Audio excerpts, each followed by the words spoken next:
Could the heightened sensitivity of small cap stocks to interest rates explain why the Russell 2000 is more closely tied to changes in borrowing costs compared to the other major indexes like the Nasdaq? Well, the Russell 2000 tracks small cap stocks, and smaller companies typically carry heavier debt loads, making them more vulnerable to rising borrowing costs. Now, while the Nasdaq has traditionally been interest rate sensitive as well, mainly because of how Wall Street values growth stocks, now this relationship has shifted over the past 2 years. The powerful AI narrative has seemingly taken over, driving big tech and lifting the entire index. Now, looking at 2023 gives us a good comparison. Now, 2-year Treasury yields spent most of the year above 4%, levels we hadn't seen since 2007. Yet the Nasdaq, seemingly unfazed, soared an impressive 49%.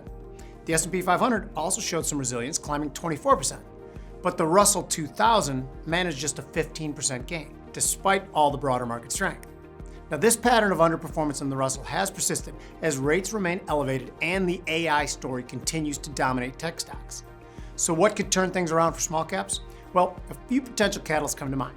First, increased tariffs and protectionist policies might actually benefit smaller companies, which tend to generate more of their revenue domestically, while potentially hurting larger multinationals.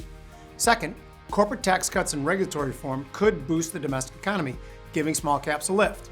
And finally, lower interest rates could provide a welcome tailwind, though recent sticky inflation data suggests we shouldn't hold our breath too long for this scenario.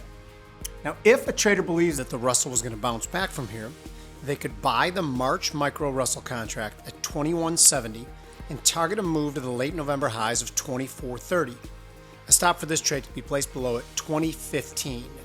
This trade can make $1,300 if the target is reached and risks $775 if you're stopped out of your level. Now, if a trader believed the Russell was heading lower from here, they could sell that March micro Russell contract at 2170 and target the May lows of 1960. A stop for this trade could be placed above at 2350.